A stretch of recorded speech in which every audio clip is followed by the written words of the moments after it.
नमस्कार, आप city reporter देख रहे हैं। मैं आपके साथ ताबिश कमाल हूं। मेरे साथ मेरे सहयोगी साजिद है। दिल्ली में लगातार गर्मी का प्रकोप बढ़ता जा रहा है। मौसम विभाग के अनुमान अगर बात की जाए तो मौसम विभाग का कहना यह है कि आने वाले 2 दिनों तक इसी तरह दिल्ली के अंदर गर्मी का कहर बरपेगा। पिछले 2 दिन से लगातार दिल्ली की जनता गर्मी से त्राहिमाम मचा रही है। ऐसे में दिल्ली की सड़कों पर सन्नाटा पसरा हुआ है। दिल्ली में गर्मी की वजह से लोग घरों से नहीं निकल रहे हैं। दिल्ली में डॉक्टर्स की अगर सलाह माने तो डॉक्टर्स का कहना यह है कि गर्मी बहुत ज़्यादा है और ऐसे में छोटे बच्चों को और बुजुर्गों को घर से बाहर ना निकाला जाए, काम होने पर ही घर से बाहर निकाला जाए। हालांकि दिल्ली सरकार की तरफ से भी लगातार विधायक और दिल्ली सरकार के मंत्री जनता से अपील कर रहे हैं कि आप लोगों को अगर काम है तो तभी आप दिल्ली की सड़कों पर बाहर निकल कर आए। वहीं अगर मौसम विभाग के जानकारों के मुताबिक बात की जाए तो उनका कहना यह है कि दिल्ली में आने वाले 2 दिन लगातार इसी तरह की गर्मी रहेगी। हालांकि उसके बाद थोड़ी राहत मिल सकती है। थोड़ी राहत का मतलब यह है कि दिल्ली में आने वाले 2 दिन के बाद हल्की फुल्की बारिश और बूंदाबांदी हो सकती है, जिससे दिल्ली की जनता को कुछ राहत मिल सकती है। लेकिन फिलहाल अगर देखा जाए तो दिल्ली में लगातार पड़ रही चिलचिलाती गर्मी की वजह से दिल्ली की जनता बेहद परेशान नजर आ रही है। वहीं दिल्ली के कई इलाकों में पावर कट भी नजर आ रहा है। पावर कट की वजह से जहां लोगों को मुसीबत का सामना झेलना पड़ रहा है, वहीं एक तरफ जहां गर्मी मार रही है, वहीं पावर कट की भी समस्या लोगों के सामने खड़ी हुई है। ऐसे में दिल्ली में जून जुलाई की छुट्टियों में आने वाले टूरिस्ट भी दिल्ली की सड़कों पर नजर आ रहे हैं। दिल्ली के तमाम टूरिस्ट पैलेस खाली हुए नजर आ रहे हैं। दिल्ली में बड़ी तादाद में जून में बच्चों की स्कूलों की छुट्टियां होने के बाद टूरिस्ट दिल्ली घूमने के लिए आते थे, लेकिन अगर देखा जाए तो इंडिया गेट सहित तमाम टूरिस्ट प्लेस पूरी तरह से खाली नजर आ रहे हैं। दिल्ली में पड़ रही गर्मी का असर सीधे सीधे व्यापार पर भी पड़ता हुआ नजर आ रहा है। दिल्ली के ऑटो रिक्शा टैक्सी स्टैंड वाले इस बात ये कह रहे हैं कि उनके घर को पालन पोषण करना बहुत मुश्किल हो गया है, क्योंकि टूरिस्ट दिल्ली में आ नहीं रहा है और दिल्ली की जनता गर्मी की वजह से घर से बाहर नहीं निकल रही है। वीडियो जर्नलिस्ट साजिद के साथ ताबिश कमाल, दिल्ली।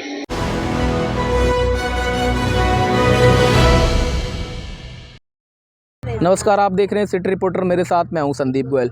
फरीदाबाद के सेक्टर 56 में डंपिंग यार्ड के विरोध को लेकर लगातार जो स्थानीय लोग हैं वो मांग कर रहे हैं कि यहां पर डंपिंग यार्ड ना बने, ताकि यहां पर रहने लायक स्थिति पैदा ना हो। और ऐसे में लगातार पिछले 2 सालों से ये लोग जगह जगह जो है संघर्ष करते हुए नज़र आ रहे हैं। मामला कोर्ट तक भी पहुंचा है, लेकिन उसके बावजूद भी नगर निगम की ओर से यहाँ पर जो है ट्रकों द्वारा गंदा कूड़ा कचरा शहर का यहाँ पर जो है डालने का काम किया जा रहा है। हालांकि यहाँ के लोग कई बार जो है बड़े मंत्रियों, नगर निगम के अधिकारियों तक भी मिल चुके हैं।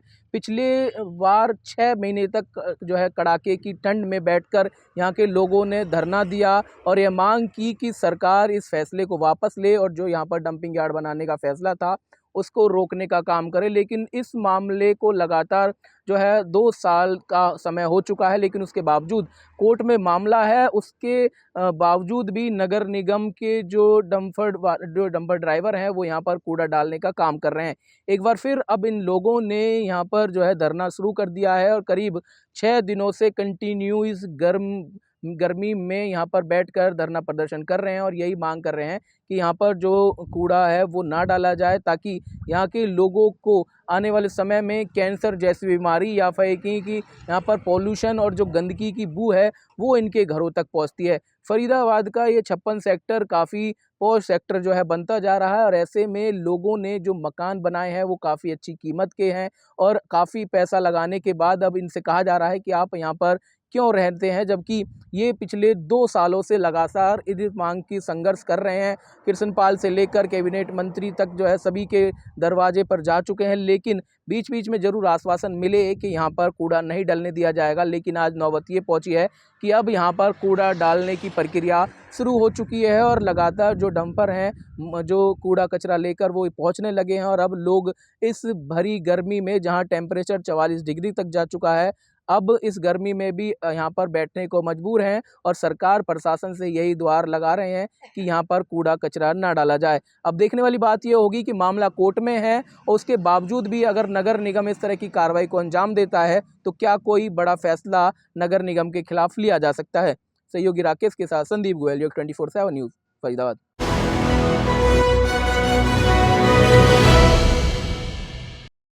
महाराष्ट्र में भी किसानों के लिए एक आंदोलन छिड़ा गया है। बच्चू कडू का अन्न त्याग आंदोलन अब 4थे दिन पहुंच चुका है। सरकार खामोश, आंदोलन बना जन आंदोलन। नमस्कार, आप देख रहे हैं जेके 24/7 न्यूज का खास कार्यक्रम सिटी रिपोर्टर। मैं हूं आपके साथ इरशाद अहमद। अब बात करते हैं महाराष्ट्र में किसानों के लिए कर्ज माफी और दिव्यांगों की सहायता को लेकर पूर्व राज्य मंत्री बच्चू कडू का बेमुद्दत अन्न त्याग आंदोलन अब चौथे दिन में प्रवेश कर चुका है। सरकार की चिप्पी पर सवाल खड़े हो रहे हैं, वहीं आंदोलन अब जन आंदोलन का रूप लेता जा रहा है। बच्चू कडू अमरावती जिले के संत तुकडोजी महाराज समाधि स्थल पर अन्न त्याग पर बैठे हैं। उनकी 17 मांगों में प्रमुख है किसानों का 7/12 कोरा करना, दिव्यांगों को 6,000 रुपये प्रति माह सहायता और अन्य सामाजिक मुद्दे शामिल है। सरकार की ओर से अभी तक कोई ठोस प्रतिक्रिया नहीं आई है, जिससे लोगों में नाराजगी बढ़ती जा रही है। इसी बीच राज्य भर में उनके समर्थकों ने आंदोलन को तेज कर दिया है। विश्रोली धरन में इसके अलावा खासतौर से विश्रोली धरन में जल समाधि चांदूर बाजार तहसील में कुछ आंदोलनकारियों ने मुंडन कर सरकार का विरोध जताया। आसे गांव में समर्थन में खासतौर से मोबाइल टावर पर चढ़कर एक आंदोलन शोलागिरी की गई है, तो वहीं अचलपुर के एसडीओ कार्यालय में एसडीएम के चैम्बर में घुसकर आंदोलनकारियों ने ठिया आंदोलन शुरू कर दिया था। बच्चू कडू को विपक्षी नेताओं का समर्थन मिलना शुरू है। एनसीपी प्रमुख शरद पवार ने उनसे फोन पर बात की और समर्थन जताया। शिवसेना खासतौर से उद्धव ठाकरे, संजय राउत के साथ ही मराठा आंदोलन के बड़े नेता मनोहर जारांगे भी आंदोलन को समर्थन देने पहुंचने की खबर है। हालात गंभीर होते जा रहे हैं, लेकिन सरकार अब तक मौन बैठी है। क्या सरकार बच्चू कडू के मांगों पर ध्यान देंगी या आंदोलन को और उग्र होगा, इस पर सभी की निगाहें लगी है। कैमरा पर्सन बाकिर अंसारी के साथ मैं इरशाद अहमद, जेके 24/7 न्यूज, अमरावती।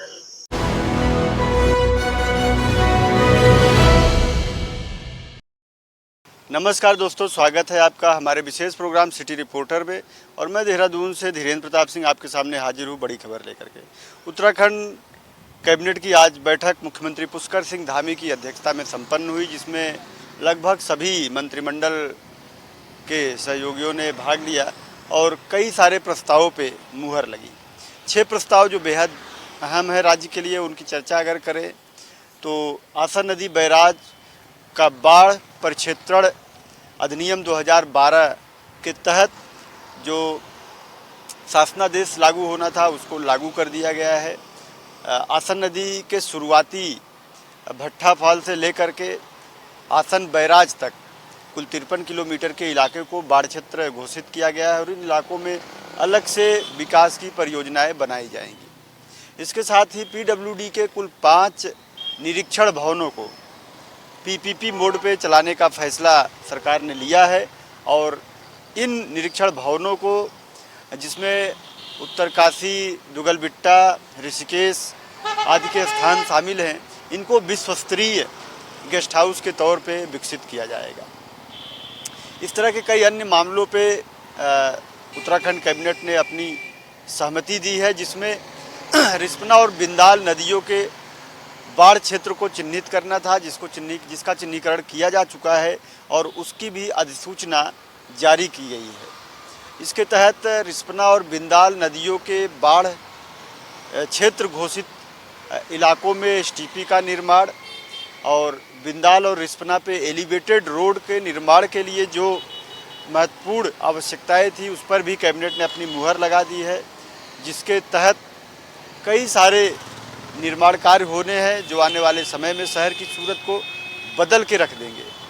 इस तरह से कह सकते हैं कि उत्तराखंड कैबिनेट ने कुल 6 महत्वपूर्ण प्रस्तावों पे अपनी सहमति जताई है, जिससे राज्य का विकास और तीव्र गति से आगे बढ़ेगा। कैमरा सहयोगी वीरेंद्र थपलियाल के साथ जेके 24/7 के लिए देहरादून से धीरेन्द्र प्रताप सिंह।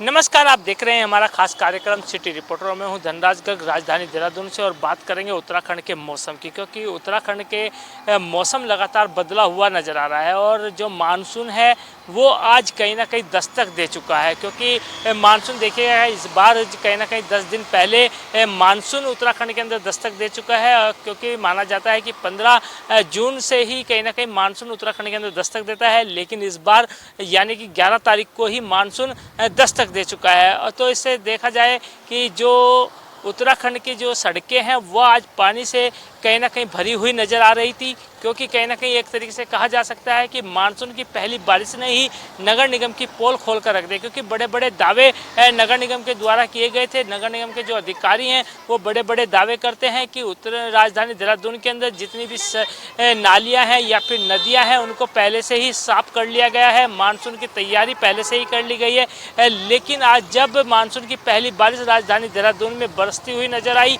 तो कहीं ना कहीं जो पोल है नगर निगम की वो खुलती हुई नजर आई, यानी कि जो दावे नगर निगम के द्वारा किए गए थे वो कहीं ना कहीं फैल होते हुए नजर आए, क्योंकि सड़कों पर इस कदर पानी देखने को मिला कि जो गाड़ियों के टायर हैं वो डूबते हुए नजर आ रहे थे और लोगों को काफ़ी दिक्कतों का सामना करना पड़ा, क्योंकि गंदा पानी जब सड़कों पर बहता है तो कहीं ना कहीं आने जाने वाले लोगों को काफ़ी दिक्कतों का सामना करना पड़ता है। लेकिन अब देखने वाली बात होगी, क्योंकि मानसून अब शुरू हो चुका है, और अब देखने वाली बात होगी कि इस मानसून से निपटने के लिए नगर निगम किस तरह की तैयारियां यहाँ पर करता है।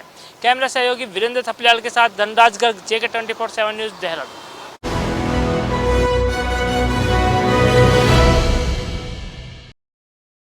सिटी रिपोर्टर में आपका स्वागत है। मैं हूं मुकेश कुमार। आज बात होगी उत्तर प्रदेश के हमीरपुर जनपद की, जहां पर एक शादी चर्चा का विषय बनी हुई है।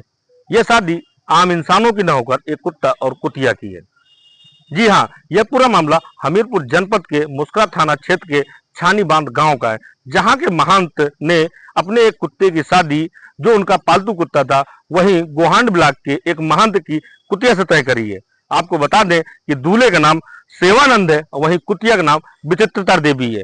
इनकी आज बारात हिंदू रीति रिवाज के से संपन्न कराई जाएगी। आपको बता दें कि इस बारात में शामिल होने के लिए बाकायदा लड़का पक्ष के जो महंत है उन्होंने कार्ड छपवाया है, और कार्ड छपवाने के साथ साथ आम जनता को जो बाराती हैं उनको निमंत्रण भी दिया है। साथ ही वहीं अगर खाने पीने की बात की जाए तो जो हिंदू रीति रिवाज के चलते जो शुद्ध शाकाहारी भोजन बनवाया गया, जो बारात में शामिल होंगे बाराती उनको खिलाया जाएगा। साथ ही बाकायदा टीका गवानी की भी व्यवस्था करी गई है, और टीका गवानी के चलते वहां पर डीजे बैंड बाजों की भी व्यवस्था करी है। साथ ही इस कार्ड में महिलाओं को भी बुलाया गया, जो उस बीच जो रस्में होती है कुतिया की वो भी बारीकी हिंदू रीति रिवाज के चलते संपन्न कराई जाए। कहीं ना कहीं ये जो शादी है हमीरपुर जनपद में ये चर्चा का विषय बनी हुई। साथ ही इस तरीके की शादी बुंदेलखंड में इसलिए कराई जाती है कि कहीं ना कहीं जब सूखे जैसे हालात हो या गर्मी बहुत पड़े या बारिश न हो तो इंद्रदेव को प्रसन्न करने के लिए हमीरपुर के लोग या आम जनता जो बुंदेलखंड के लोग हैं इस तरीके की शादी कुत्ता कुतिया की हो या मेंढक की शादी कराकर इंद्रदेव को खुश करते हैं कि हे इंद्रदेव भगवान, हमारे इस क्षेत्र में अधिक से अधिक बारिश हो और यहाँ के लोगों को सूखे जैसे हालात न देखने को मिले और अच्छी फसल उत्पन्न की जा सके और ये गर्मी से यहाँ के लोगों को भी निजात मिल सके। मुकेश कुमार, JK24/7 हमीरपुर।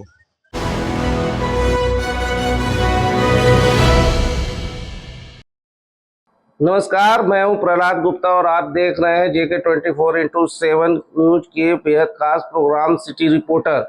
हम आपको बता दें कि बीते दिन पहले एक मैनपुरी की महिला ने वाराणसी कमिश्नर मोहित अग्रवाल के PRO दीपक रनावत के ऊपर गंभीर आरोप लगाया था ठगी के मामले में, और ऐसे में उन्हें पदमुक्त करके उसकी जांच बैठा दी गई थी। हम आपको बता दें कि मथुरा निवासी एक व्यक्ति को DCP क्राइम ने जांच के दौरान पकड़ा है और उसके पास से कई चीजें बरामद किया गया है। यह व्यक्ति उत्तर प्रदेश पुलिस जो सोशल मीडिया पर एक्टिव रहते हैं उनका परिचय पत्र और फर्जी दस्तावेज बनाकर लोगों को फर्जी नौकरी दिलाने के नाम पर करोड़ों रुपए ऐंठता था। ऐसे में यही नहीं, शहर के विभिन्न क्षेत्र ही नहीं बल्कि शहर के हर एक जिले में कई दरोगा और कई सिपाहियों का फर्जी दस्तावेज बनाकर और परिचय पत्र बनाकर और नौकरी दिलाने के नाम पर कई महिलाओं से ठगी किया था। अब तक मामले में 16 महिलाओं से ठगी का मामला सामने आया है। वाराणसी पुलिस यानी DCP सरवण ने अपने जांच में यह पाया है और पुलिस आज गिरफ्तार कर प्रेस कॉन्फ्रेंस करके और इस बात का खुलासा किया है कि ये लगभग 16 महिलाओं उत्तर प्रदेश के लगभग अलग अलग जिलों में अलग अलग पुलिस वालों का फर्जी दस्तावेज और परिचय पत्र बनाकर लगभग उत्तर प्रदेश में कई जिलों में 16 महिलाओं के साथ ये ठगी किया है, लगभग करोड़ों रुपए की ठगी की है। आज वाराणसी पुलिस ने इसे गिरफ्तार कर सलाखों के पीछे भेज दिया है। वीडियो जर्नलिस्ट धीरेन्द्र के साथ प्रहलाद गुप्ता, JK 24x7 के लिए वाराणसी से।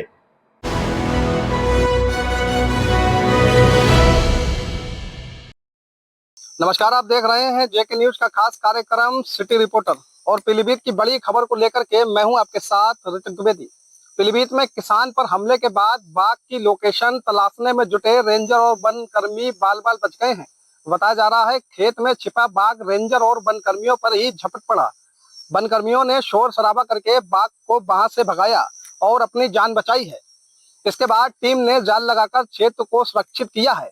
टीम अब बाघ को जंगल की ओर खदेड़ने की योजना पर काम कर रही है। दरअसल पीलीभीत टाइगर रिजर्व की महोप और माला रेंज के बॉर्डर पर देखरेख के अभाव में कई स्थानों पर जाल की फेसिंग क्षतिग्रस्त हो गई है। कई जगह तो तार फेसिंग को ग्रामीणों ने ही तोड़ दिया है। बताया जा रहा है यहीं से रविवार की रात में जंगल से बाहर निकलकर खेतों की ओर से आए एक बाघ ने गन्ने के खेत की सिंचाई कर रहे किसान मुकेश कुमार पर हमला कर उसे मौत के घाट उतार दिया है। मौके पर डीएम भी पहुंचे और आक्रोशित ग्रामीणों को समझाकर शव को पोस्टमार्टम के लिए भिजवाया है, जिसके बाद पीटीआर और सामाजिकी वानिकी की टीमें बाघ की लोकेशन पता करने में जुट गई थी।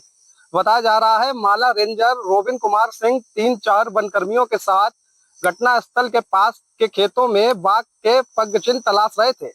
इस दौरान तालाब के पास गन्ने के खेत में छिपा बाघ टीम पर झपट पड़ा।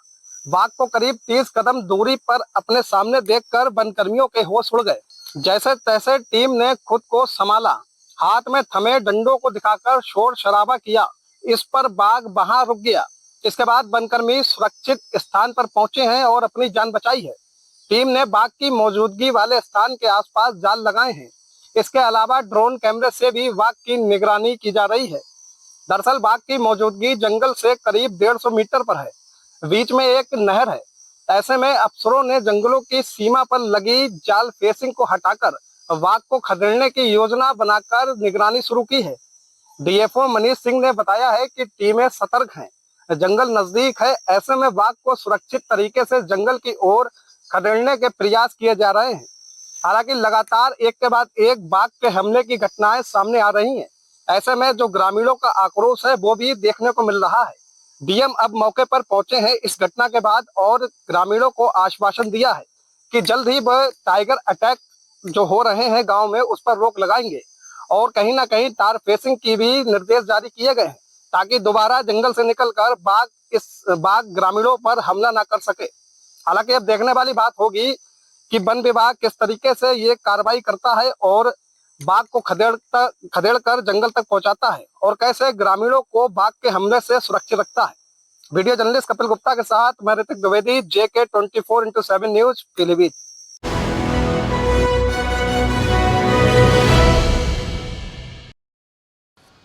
देश की सरकार अब मोदी संग मुसलमान को लेकर के अभियान चलाने जा रही हैं। उत्तर प्रदेश के तमाम धार्मिक स्थलों के बाहर, चाहे वो मस्जिदें हों, चाहे वो मंदिर हों, गिरजाघर हों या और कोई दरगाह हो, सभी जगहों के बाहर अब चौपाल लगाई जाएगी।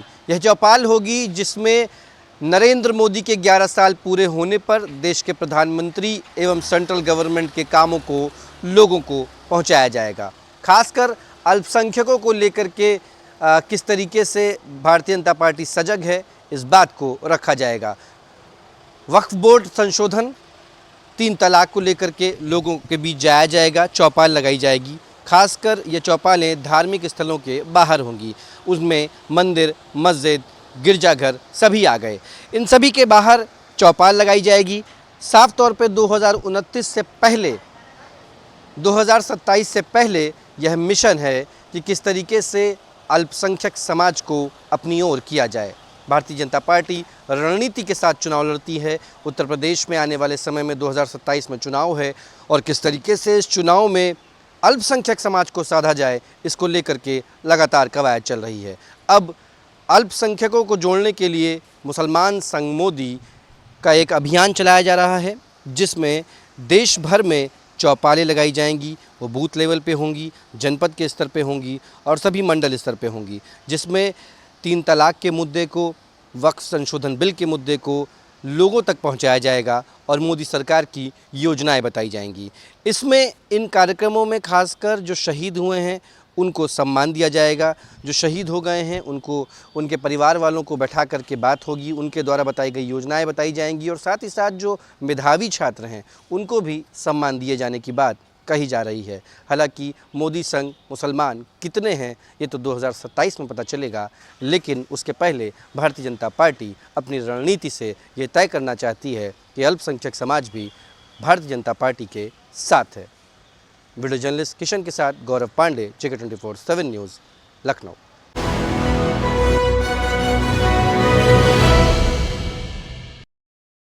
ऑपरेशन सिंदूर के बाद जिस तरह से लगातार पाकिस्तान कहीं ना कहीं अपने आतंकियों को घुसपैठ कराने की फिराक में है, नेपाल के जरिए, सूत्र ये भी कहते हैं नेपाल के जरिए और बंगाल के जरिए कहीं ना कहीं आतंकियों को प्रवेश कराने की फिराक में है।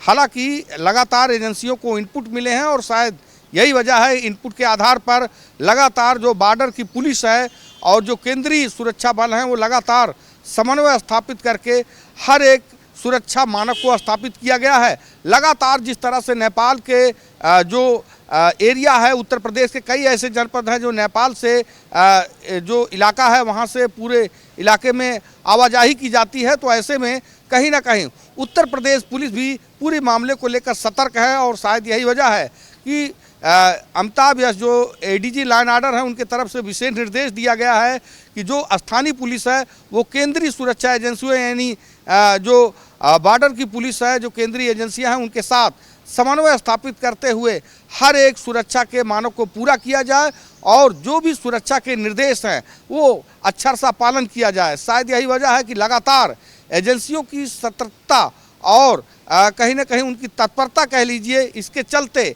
लगातार कई घुसपैठ होने की घटनाओं को रोका गया है। ये भी लगातार देखा जा रहा है और एजेंसियों को इनपुट मिल रहा है। उसके बावजूद भी कहीं ना कहीं नेपाल और बंगाल के रास्ते आतंकियों को घुसपैठ कराने में पाकिस्तान के ISI के कई अधिकारियों के सहयोग हैं और शायद यही वजह है कि भारत की पूरी एजेंसियां सतर्क और अलर्ट हैं। कैमरामैन सुमित के साथ उमेश मिश्रा, JK24/7 लखनऊ।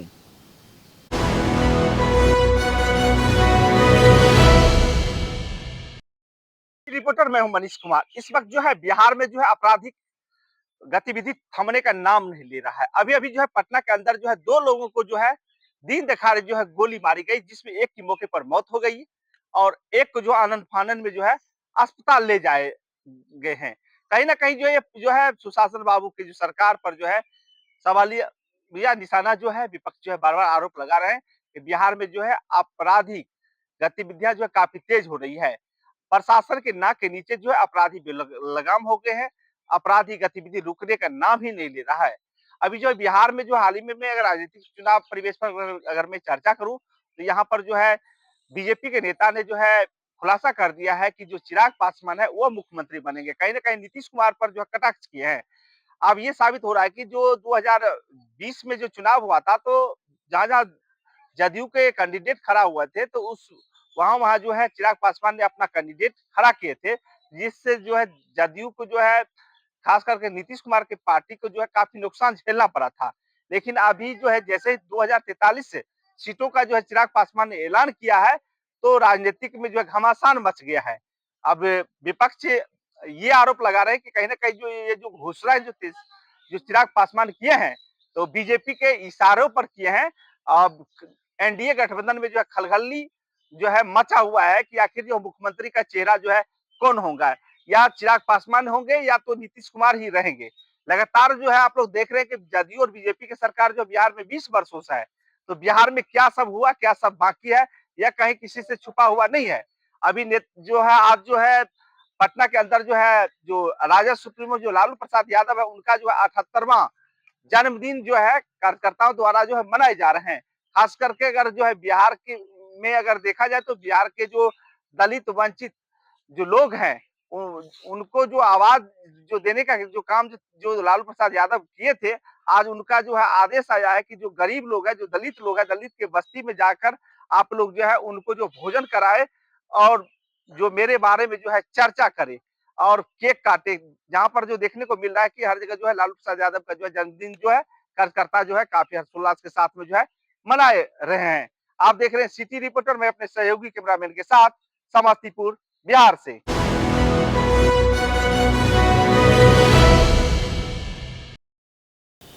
लखनऊ विकास प्राधिकरण में अजीबोगरीब खेल जारी है।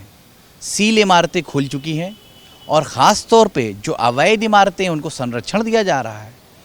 उन लोगों को आगे करके जो चैनल्स, जो प्रिंट मीडिया से ताल्लुक़ रखने वाले, जो बाकायदा एलडीए देखते हैं अपने संस्थान में, उनको घेरने की साजिश हो रही है और बेवजह उन पे इल्ज़ामात लगाए जा रहे हैं। उनको कानूनी घेरे में घेरा जा रहा है, उनके ऊपर कानूनी मापदंड का इस्तेमाल किया जा रहा है।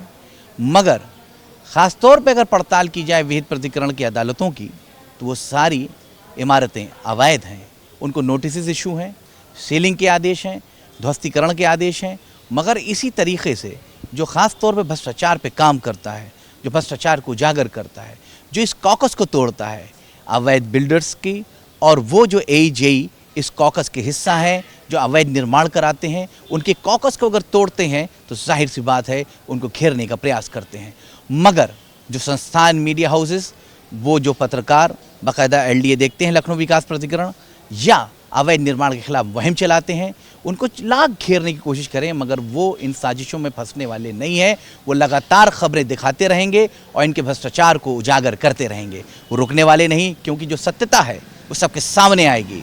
आज सत्य जो है वो बहुत दिन तक नहीं चलता है, सत्यता की विजय होती है, जो सच होता है वो सामने आता है। और जाहिर सी बात है कि ऐसे लोग हैं जो भ्रष्टाचारी हैं, कुछ कॉलेजेस में नौकरी करते हैं, उनकी इनकम्स कम है और 25-25 अवैध इमारतें शहरों में बनाए हुए हैं अपनी सरकारी नौकरियों से, और एडेड कॉलेजेस में उन्हीं के घर वाले ही नौकरी करते हैं, उन्हीं की लोग मैनेजमेंट हैं। ये सारी परतें हमारे चैनल पे खुलेंगी और पता चलेगा कि कौन ऐसा परिवार है किसी एक एडेड कॉलेज से लखनऊ में करोड़ों और लाखों की इनकम कर रहा है। दस्तावेज के साथ, पड़ताल के साथ बात रखी जाएगी और उन सफ़ेद पोश लोगों को बेनकाब करने का काम हमारा चैनल और ये पत्रकार रज़ा अब्बास करेगा।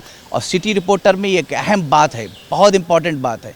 इंपॉर्टेंट ये बात है कि अगर हम भ्रष्टाचार और इस तरह की बातें करते हैं तो डराने की कोशिश ही आती है। हम लोग डरने वालों में नहीं, जेके न्यूज़ 24/7 और मैं डरने वालों में से नहीं है, क्योंकि जो सच है वो सबके सामने आएगा। और जो इस तरह के कॉलेजेस का संचालन करते हैं उसमें कई ऐसे मैनेजमेंट के मेंबरान हैं जिन्होंने हमारे चैनल पे फ़ोन किया है कि हम फ्रंट पे आके लड़ेंगे और इनकी पोल खोलेंगे, इनको बताएंगे किस तरह से ये करोड़ों की इनकम किए हुए हैं, किस तरह से ये मोटी रकम लेते हैं अपॉइंटमेंट के नाम पे। सारी चीज़ें सब सामने आएगी, कई परतें खोलेंगे और कागजात और सबूत के साथ कि आखिरकार एक सरकारी कर्मचारी कैसे इतने करोड़ों और अरबों रुपए की धन उगाही कर रहा है, कैसे करोड़ों रुपए की इतनी अवैध इमारतें बनवाते जा रहा है। जब कोई खबर करता है, सच्चाई दिखाता है, तो वो घेरे में ज़रूर आता है, मगर सच जीतता है और जो झूठ होता है उसको जिल्लत मिलती है। कैमरा किशन के साथ रज़ा अब्बास, लखनऊ, जेके न्यूज़।